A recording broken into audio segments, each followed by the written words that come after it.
everybody who's with him. He's coming with an army. Whenever you want. And then we kidnapped him.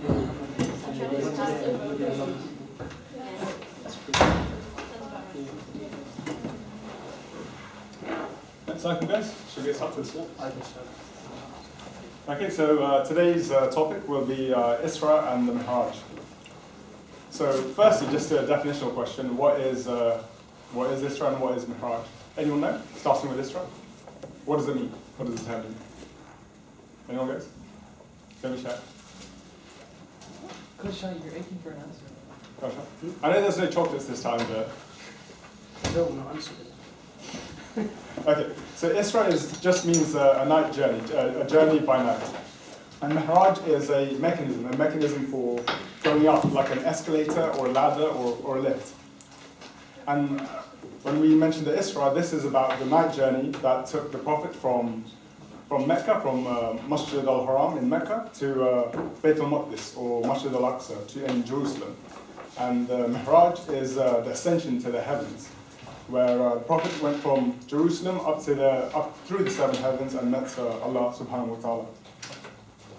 Now, before I get started, I just wanted to mention kind of two like precursors, really, like 2 points about specifically when we're studying the Isra and the Mi'raj, and also in general when we're studying the Seerah.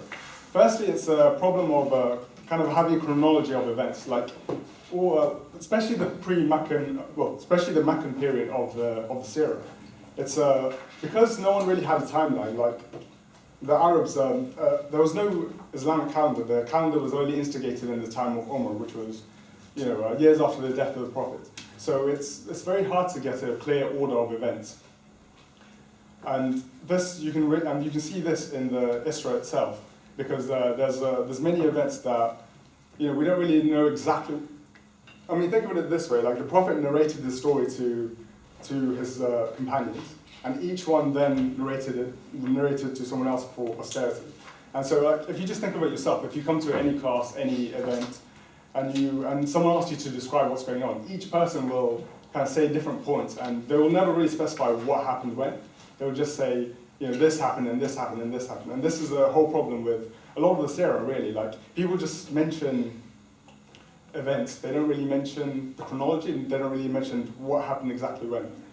And it can cause a lot of confusion. It can cause a lot of problems. Specifically with the Isra, for example, there is a minor opinion, and it's held by Imam Nawawi, and he says that because of this problem with not really knowing exactly where events happened and having kind of almost quite conflicting reports, he actually believed that there was multiple Isras. There was more than one. Obviously, this is a minor opinion, and it's unlikely to be true because in Surah Isra, for example, it says, the Isra happened in one night, so it's unlikely to be multiple. But it shows just the problem of kind of really laying out the story of Isra and Mi'raj, because it's hard to order things and give things a clear order, and also just to give you an idea. Well, from this we can kind of get a few things. Like if we want to know roughly when the Isra happened, as I said, it's hard to get a date, but one way we can get a date is because we know that the Isra happened after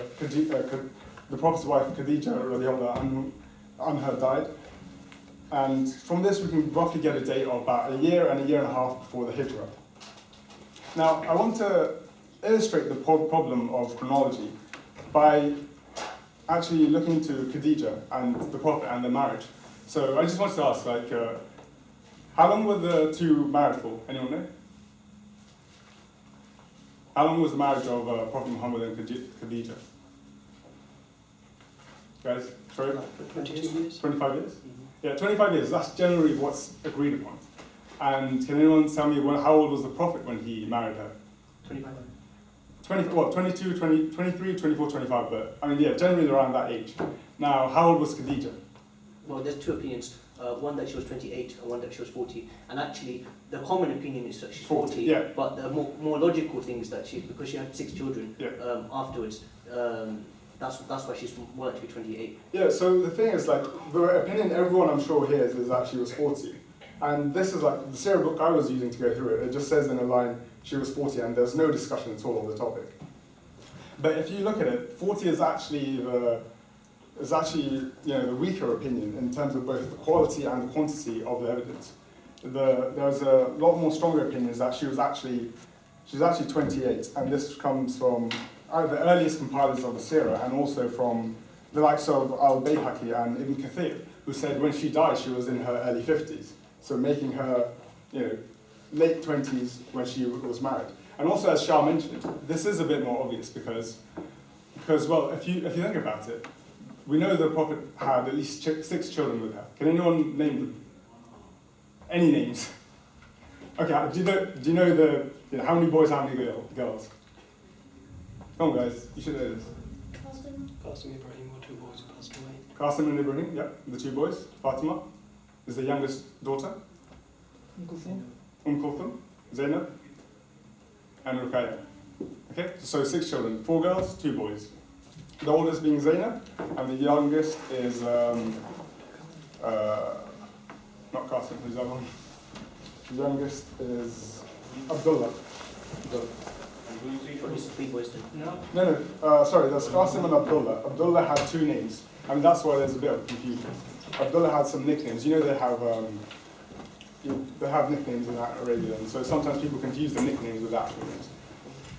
So yeah, if you think about it, like if she was 40, she was very unlikely to be able to have had 6 children, at least 6 children with the Prophet. But if she was 28, that's much more likely. So on the bottom, even just logically, it just seems 28 seems to be the better number, and I think this really illustrates the problem of the chronology, of compiling things about the Seerah, and of kind of like knowing exact dates and exact ages.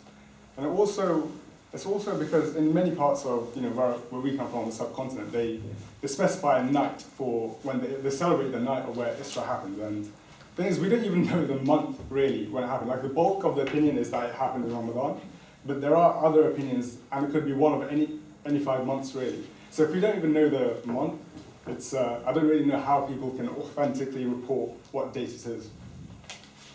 And the second problem is of fabrication. Now, everyone we all know about the scholars of Islam and the scholastic tradition in Islam, but in the early days, a lot of the stories, they were done by storytellers. So, and these are people who kind of went from mosque to mosque, and they would actually be paid to tell a story. And they weren't exactly the most scrupulous of people. And they would make up many tales and many stories. And obviously one of the ones they preferred, they liked to tell, was Isra because of by its very nature, by its kind of supernatural nature. And it's obviously easier to tell a far more interesting story when you have a very interesting baseline. And so from this, we have many kind of fabrication, many kind of falsehoods and myths that have entered into the story of Isra and Mi'raj. And I'll be going through a few of them and pointing out a few of them to kind of help you avoid some of the pitfalls when you're studying the subject.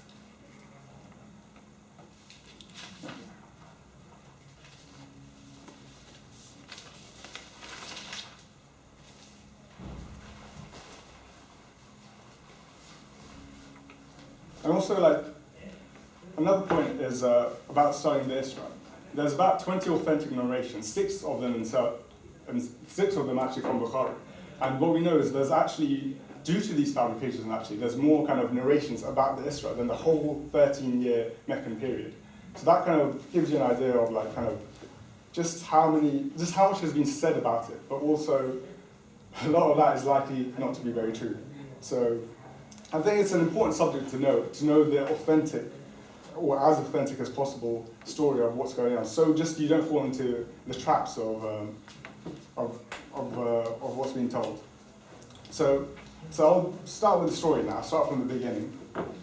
So we're told that one night the Prophet Jibreel came. The angel Jibreel came to the Prophet, and it's likely that he came to his house and took him to Al-Hatim. Does anyone know what the Hatim is? It's part of the Kaaba. It's basically the semicircular area outside the Kaaba. Originally, this was actually part of the Kaaba, but that was built by Ibrahim.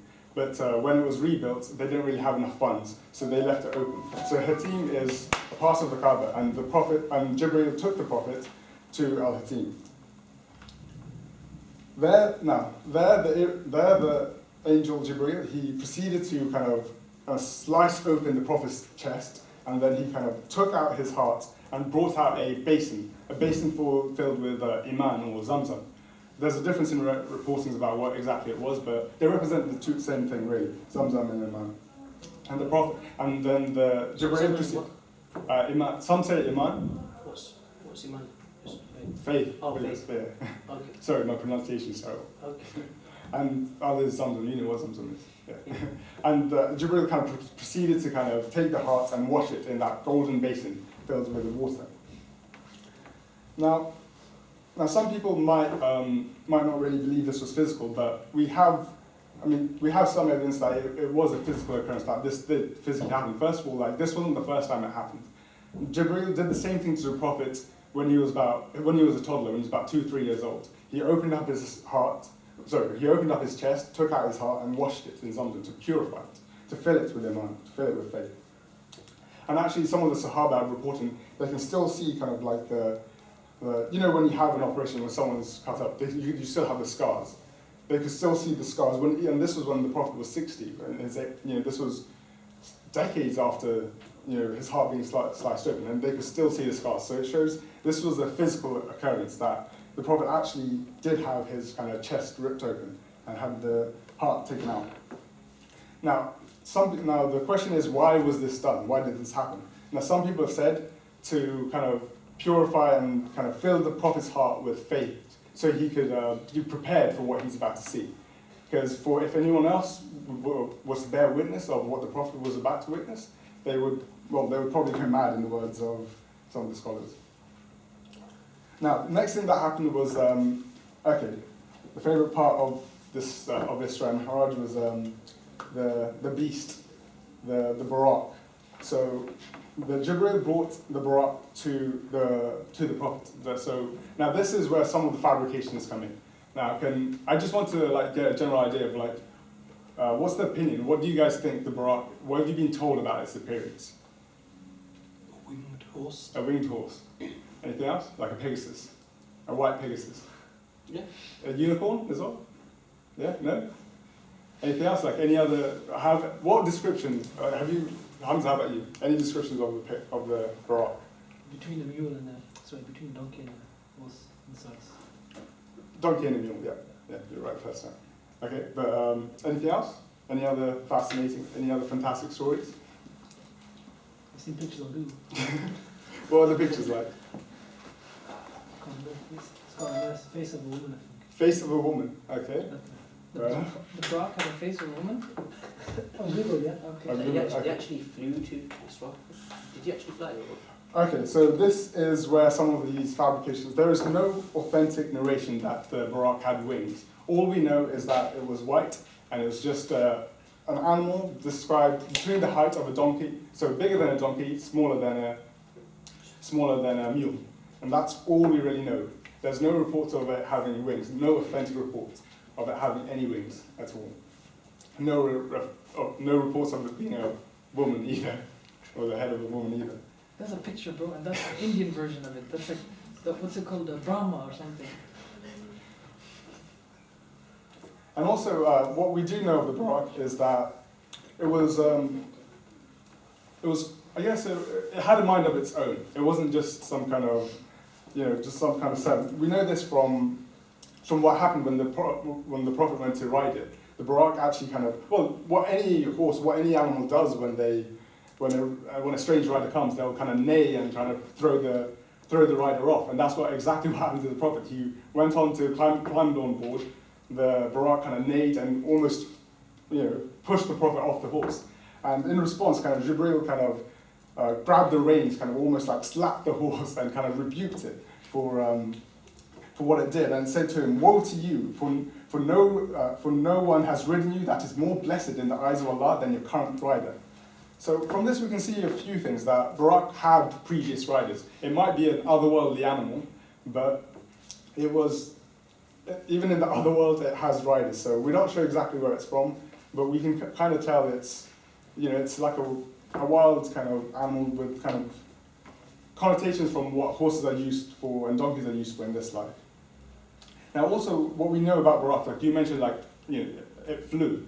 There's no reports of it really, of the Prophet flying the Buraq. It's more like, the only thing we know is that each leap it took, each hoof, it would place its hoof onto as far as the eye could see. So each leap would kind of take you to the horizon.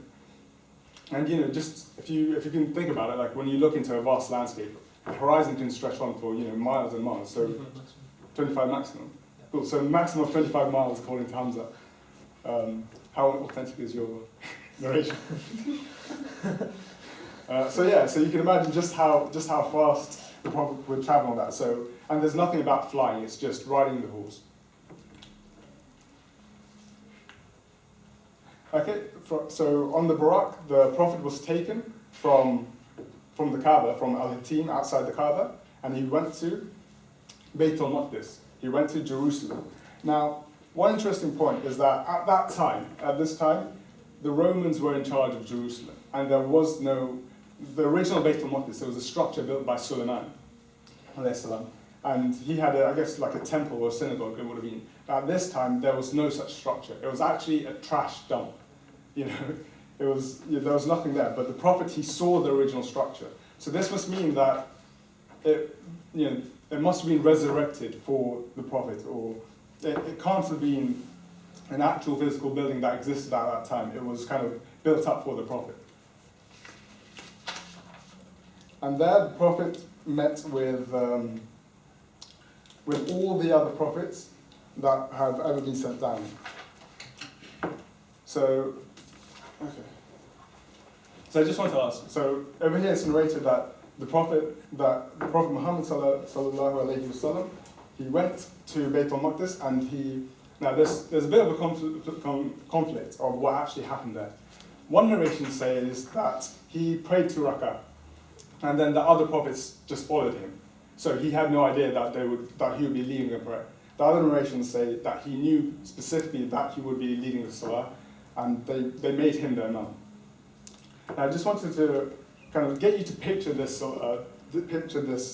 prayer, really. Like, first of all, like, it says all the prophets came and prayed behind the Prophet. So what does that mean in terms of numbers? Does anyone know? Like, anyone know any narration, any figures of how many prophets there would have been? 124,000. But so there's 100. So we know from a narration by I think in Muslim, it says there are 124,000 Nabi and 310 and some. So some say 315 Rasul. So it's 124,000 and the 300 and something. So, and also this brings to, like, I think quite an interesting point, an important point. Like, we're all used to the terms Nabi and Rasul, but does anyone know what they actually mean? Does anyone know the difference? I hate this topic. So the Rasul is the messenger, and I think he brings like some sort of scripture with him, whereas the Prophet is more to do with like, I don't know, spreading the message of Islam, I guess. Okay. I think that's kind of flawed, because there are many Nabi who came with scripture. I think the answer was one of them. I think Rasul. I'll tell you the answer later. We'll just hear some opinions. Rasul was he comes with a Sharia, but Nabi it's the other way around. The Nabi comes with a It's neither. Okay, that Let the teacher take place. Okay, I'll go through some of the opinions. So one of them is that there is no difference. That's not true. First of all, from the Hadith itself, there was a distinction between the Nabi and Rasul, and also in the Quran, in various places they'll say, we didn't send before you, speaking of the Prophet, a Nabi or a Rasul. So there is a clear distinction between the two. Also, like another one is like a Nabi is just inspired, it's given revelation, but he isn't told to preach. But that doesn't really make sense, because us, even as Muslims, we're told to preach. Any knowledge we have, we're meant to share. Third one is what you said, like it's given a Sharia or given a book. That doesn't. Well, couldn't you argue Adam was a Nabi? He was revelation, but he didn't actually preach. There's nobody to preach to. What about his family? They didn't exist, did they? No, but they When he was a Nabi, he had a revelation before the family was created, before Hawa was created. Mm-hmm. So which argument are you trying to say? Like that he had revelation, but he didn't preach. But So that could stand as an argument. Yeah, but what about the other prophets? I mean, in general, like, do you think no Nabis, like of the 124,000 Nabis, do you think none of them were told to preach to anyone else? Oh, I see. If you general, yeah, Yeah. that sounds unreasonable. Yeah, Yeah. sure. No, I was saying that the Rasul comes with a Sharia about re-establishing it, whereas Well, okay, I'll give you the example. Nabi comes If with, you like, look at songs and if you stuff. look at Dawood and Suleiman, Yeah. they were both Rasuls in the Quran, but they still upheld the Sharia of Musa. They didn't have their own Sharia. Okay, I Like, see. Suleiman didn't have a revelation, but he was still a Rasul. Dawood did have a revelation. Dawood had what did Dawood have? The Which Psalms. the Psalms, the Zabur. Yeah. He was a Rasul, but Suleiman was a Rasul as well, but he didn't have any revelation. Now the opinion that I prefer to follow and I've taken is that of Ibn Taymiyyah, and the way he kind of arrives to his conclusion is to look at the linguistic meanings of the words. So Nabi comes from the word meaning for information, and Rasul comes from like an ambassador or an emissary. And you can see the distinction there. Like a Nabi is sent as a teacher to people who already accept him, who already kind of accept the message, who already believe. A Rasul is sent to people who don't believe, who don't believe in Islam, who have to be taught. Well, a Nabi teaches as well, but so a Rasul is sent to people that don't believe. So, for example, Adam is a Nabi because there was no disbelievers. Yusuf would have been a Rasul because he wasn't, I guess, if he wasn't sent to Egypt, he would have stayed a Nabi. But as he was sent to Egypt, as he met the prisoners in prison and he preached about Islam, he was sent to people who didn't believe, he was also a Rasul. And most famous would be Nur as well. He was a Rasul. So I think So by that argument, you can't be a Nabi and a Rasul. you can be. Like the Prophet is a Nabi and a Rasul. Like he still taught to people that accepted him. But what you're saying, the Nabi is the one who doesn't teach. No, Nabi teaches Nabi teaches to the people that have already accepted him. Oh, sorry. Okay. It's sent to people that have already accepted the message to teach them to improve this, right? But Rasul is sent to people that don't believe it at all. How does that make the Prophet a Nabi then? I was revealed a period. No. How does it make him a Nabi then? Well, no, it's just if you're a Rasul, I think you're automatically a Nabi as well. Okay, that makes more sense. Yeah. So we can see this image, and the narrations say that this line of 124,000 whatever, it was just everyone standing in one line, and some even say the Prophet wasn't ahead of them like a normal imam is. He was actually in the same line, and it's kind of to signify that all prophets are of the same, like they're all preaching the same value, but still there is some differentiation.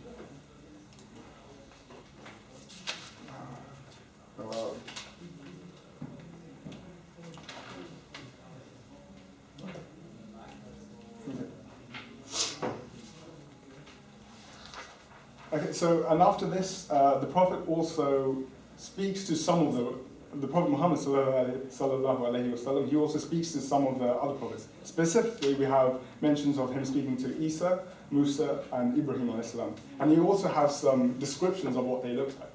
And I think for us, well, I find it quite interesting to see what they look like, well, to hear about what they look like. So we're told that Musa is meant to be quite a big, kind of dark, kind of stout figure, whereas Isa is smaller. He's more Caucasian. Like we have in Christian debates, there's a debate: was he white or he was actually black or whatever. But it seems for us, we actually believe he was Caucasian. He was quite fair. He was the Romans, and also finally with Ibrahim, it said that of all the other Rasuls, of all the other Nabis there, the one person who looked similar to Ibrahim and that was the Prophet Muhammad, and the one person that Prophet Muhammad looked the most similar to was Ibrahim. Okay, and now after this, there's a bit of a debate where this actually happened. So some say it happened after the Prophet led the prayers, where Jibreel came back and he basically brought two flasks or two utensils, two jars, one containing wine, one containing milk. Now at this time you have to remember, wine was not haram, it wasn't forbidden. And he offered, and Jibreel said, choose for your ummah. And the Prophet chose the milk. Now the importance of this is, and Jibreel replied to him, you have chosen, let me reply.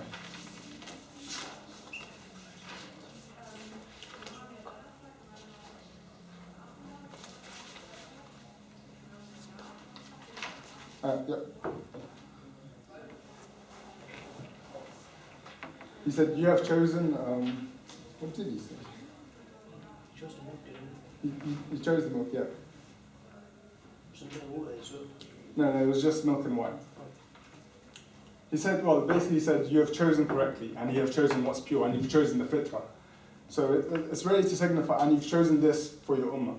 And this is basically to signify that milk, if you look at milk, it's, you know, it's something that's wholesome, something that's uncorrupted, something that's healthy, whereas wine is the complete opposite. And it's meant to show the purity of the Prophet's ummah. Okay, so next, so after this is, so now we're still in Jerusalem, we're still at Beit al-Maqdis. And after this, we begin, the Prophet is with Jibreel, and we now begin the Mi'raj. We begin the ascension into the heavens. So what happened is,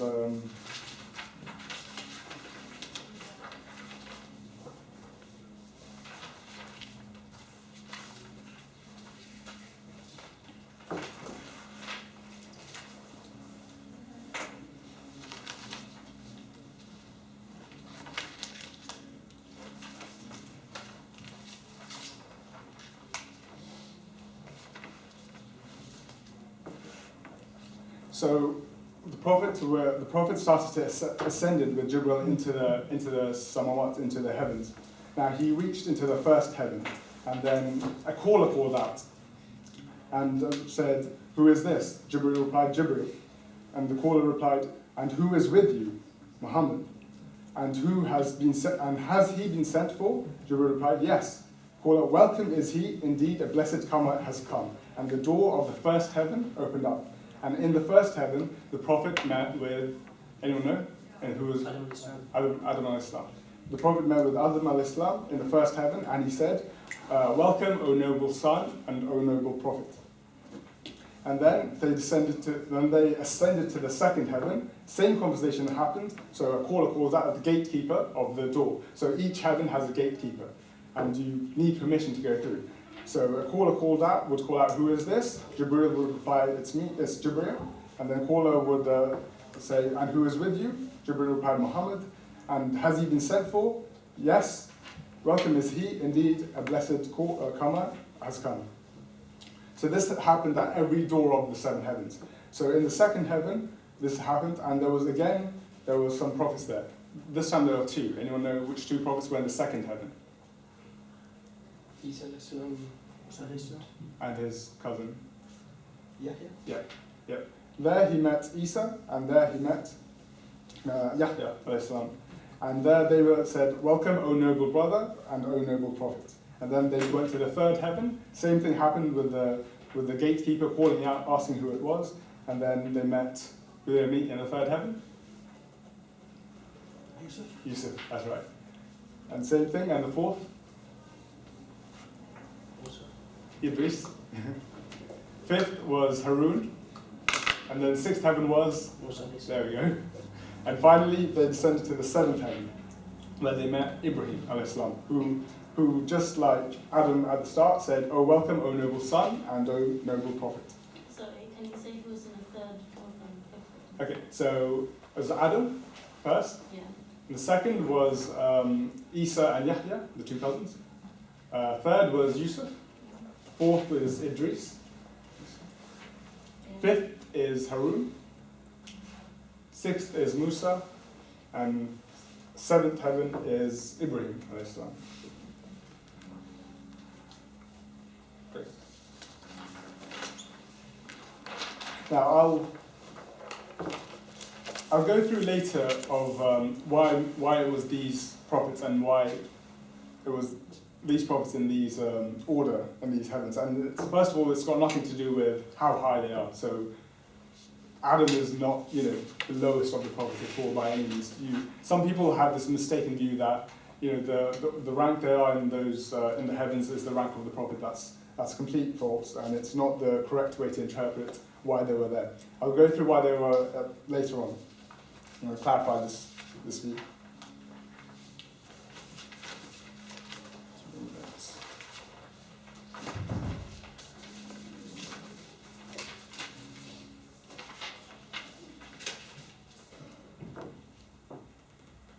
Okay, and now there's a bit of, again, here, because there's quite a few narrations, and the whole story is taken from many different narrations from different people. So there, again, is a bit of a confusion about exactly how things happened, where things happened. So one of the things that we are told that did happen was the prophet was taken to Beit al-Ma'mur. So does anyone know what Beit al-Ma'mur is? The house of God. House of God.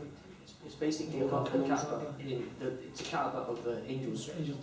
And actually, I think Ibrahim alayhi salam was resting on the Beit al-Ma'mur when the Prophet he met him, and he actually is it below the Sidratul Muntaha? It's in, well, everything's below the Sidratul, well, everything's below the branches of the Sidratul Muntaha is the very end of creation, the branches of it. But I'll get to the Sidratul Muntaha later. Okay. But yeah, the Beit al-Ma'mur is basically some say it's actually directly above the Kaaba itself, just in physical form. So if it fell down, it would fall directly on top of the Kaaba. And it's basically the angel's equivalent of the Kaaba. So it's called the oft frequented house. And this is because every day 70,000 angels go and make pilgrimage, make tawaf around Beit al-Ma'mur. And every day it's 70,000 new angels. So it's never anyone repeating it. So and this kind of helps if you think about it, every day from the start of time to Qiyamah, to Judgment Day, there'll be 70,000 angels visiting the Beit al-Ma'mur. This gives an indication of just how many there are. In 10 days, that's 700,000. In 100 days, 7 million. If you look over the millions and billions of years, that gives you some indication of the infinite number of angels that there are. Now, the other thing the Prophet was shown was the Sidratul Muntaha. Now, the Sidratul Muntaha is a tree. It's called a look tree, and a look tree is a lote tree. Sorry, a lote tree is basically a desert tree that's kind of known for having kind of wide and far-reaching branches. And there's quite a vivid description of the Sidratul Muntaha, and the understanding is that it's quite a big tree because it spans the 6th and the 7th heaven. So it starts at the 6th heaven and it kind of spans beyond into the 7th heaven and just below the throne of God, really. So it's the very edge of creation, and it's a wonder. There's been the descriptions we have is that it's kind of like a wondrous sight. Like the Prophet said, he would see colors coming from it that he had never seen. He described like it had the leaves the size of elephant ears. It said like it was surrounded by golden butterflies, and it was a dynamic tree. It was like ever changing. It was kind of effort. It was like it had colors emanating from it. It was just a beautiful sight. And in Surah Najm, it's described as being one of the wonders of the creations, one of the major signs. Major wonders of the creation of Allah subhanahu wa ta'ala. What's the name of the tree? Sidratul Muntaha. Sidratul. Sidra. Sidratul Muntaha.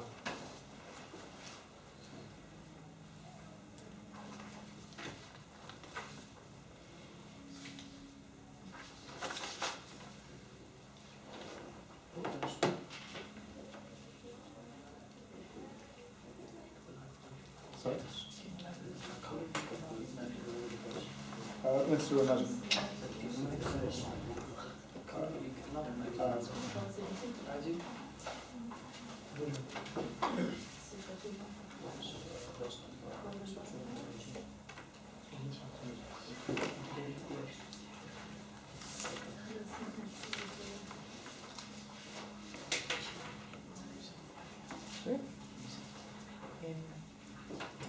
Okay, and should we carry on? Okay, so the Sidratul Muntaha was the kind of the last point, the last bit before the Prophet now kind of ascended into heaven. And the point is that although we're not specifically told, it can be implied that Jibreel did not go with the Prophet when the Prophet went to have his divine audience with Allah. And so the Prophet was taken to Sidratul Muntaha at the very edge of creation, and then on his own he ascended further up and met with God. And we don't really know anything about this meeting. We only know one thing of it. Anyone know what that was? Prayers. The prayers. Yeah. The Last few verses were revealed. we're not exactly sure when, if it was from this meeting or if it was just generally somewhere. The establishment of Salah. Yeah, Salah, yeah, as I said, prayers. So the Prophet ascended up, and then he was given the 50 Salah, and then he came back down, and then he kind of went down, passed through the 7th heaven, so probably went past Ibrahim alayhi salam, and then he went to the 6th heaven, where he was descending down, but this time, Musa alayhi salam stopped him. And Musa alayhi salam, so I've just said that the Prophet just had a divine audience with Allah. Now, what's so special about Musa alayhi salam in this respect? He hasn't seen it. God. He talks to God. Yes, He had the second largest ummah. that's true, but in this specific context, it's more to do with when he was given the 10 Commandments, when he was taken to Torah Sinai, and for 40 days, he was given direct revelation. So on a smaller scale, what happened to the Prophet Muhammad ﷺ also happened to Musa ﷺ. So Musa kind of knew that there was a reason that Prophet Muhammad was being taken to Allah, that there must be a specific reason for this. And he asked,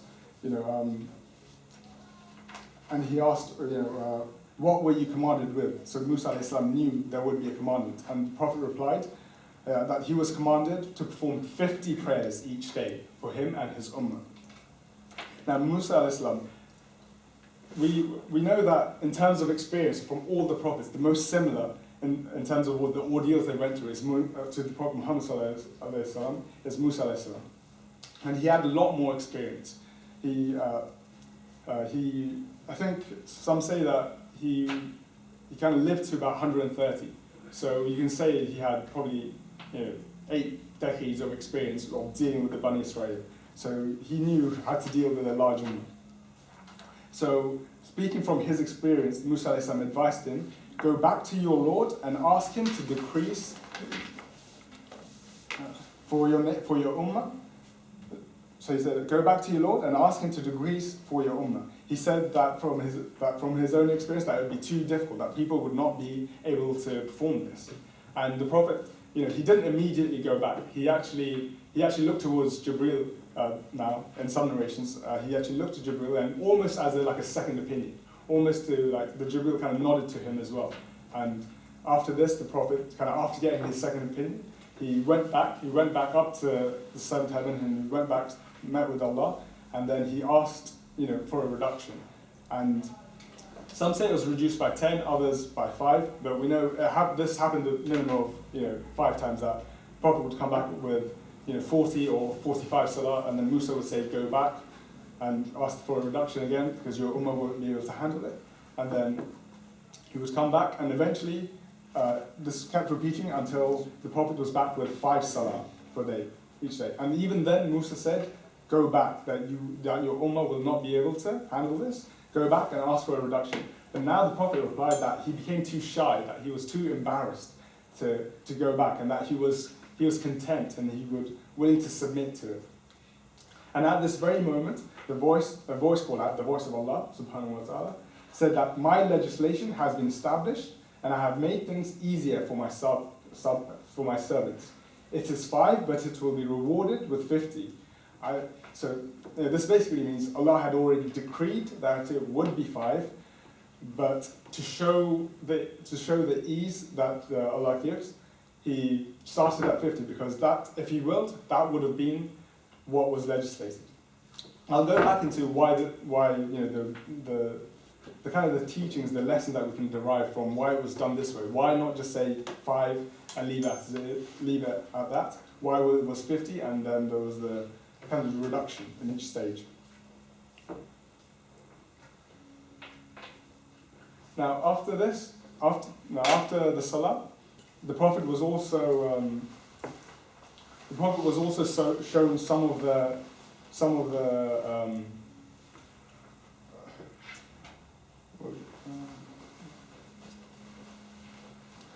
after this, the Prophet was also shown Jannah. And there's a bit of a disagreement whether he actually entered it or whether he was actually shown it. So he was shown some of what was in Jannah. So like some of the descriptions are like the tents of pearl and the soil made of musk. Also, he was shown some of the punishments of hell, which were narrated in some of the hadiths. So some of the punishment, there will be like the punishment of the one who eats the orphan's money, or the one who backbites, what the Prophet was showing that they had nails made of copper and they would be scratching themselves with these nails, and that was their punishment. So some of the punishments that we know of in Jannah of certain misdeeds, it comes from the Isra. It comes from the Prophet being shown them at the Mi'raj. And also some of what we can expect in Jannah was also shown to the Prophet himself. So some of the narrations that he gives to us, we can tell came from the Mi'raj. Now after this, the Prophet then descended back to Jerusalem, and then he rode Buraq back to Mecca. And then some narrations we say that he kind of went back to his bed, and the bed was actually still warm. And this kind of indicates how long the whole journey took, that it could have been more than about 10-15 minutes. You know, if you left his bedside and when he came back it was still warm, it's unlikely to have been very long. Unlikely to be any more than 10-15 minutes probably. Should we take a break? Yeah. Yeah, what's the time? It's useless. 7. Yeah. Do you have a game? Yeah, we can have a game. Basically, what you can do is that I've written down 11 questions on what you said so far, Okay. and you can pass it on from brothers to sisters, and inshallah, winner takes all. Okay. Sorry, what? I've written Yeah. 10 questions down. Yeah. Okay. You go basically. You got sisters team, brothers team. Okay. And you ask, their numbers are 1 to 11. Ask whichever team is on, which number do you want, and then ask them that question. If they get it right, they win a point. If not, it goes on to the other team, and you just count the other points. Okay. Sisters, It number shows- 1 from 11. Someone pick a number, 1 to 11. 7. 7. My writing sucks. Something. How fast could Buraq tread? 25. Travel. No. Travel? As far as the eye can see. As far as I can see, yeah, Which that's that right. guy said was 25 minutes. Yeah, apparently, yeah. Well, That's his aqidah. We're not sure. We're not sure about this. yeah. So as far as I can see, so the hoof of Buraq would kind of land on as far as the eye could see. Alright, brothers? Tally these up. Brothers, pick a number. 3. Yes, sir? 3. 3. Gone. 4 is between them. What was the Prophet's heart washed with? Zamzam water and Iman. Okay. And what was it washed in? A gold basin. Gold basin. 2 points. No. Oh. I didn't say it was 1 extra point. Yeah, but brothers have less resources. Get used to it. Okay, sisters. Numbers 1 to 11. 7 and 3 have been taken. 1. What is the meaning of Isra and what is the meaning of Mi'raj?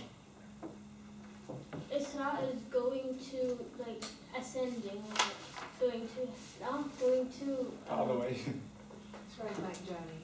Yeah, Isra is the night journey. Is there any journey by night? And Mi'raj is? Yeah, well, it's a mechanism that helps you ascend, to rise up. Okay? Alright, everyone's been listening at least, so that's good. Brothers? 2.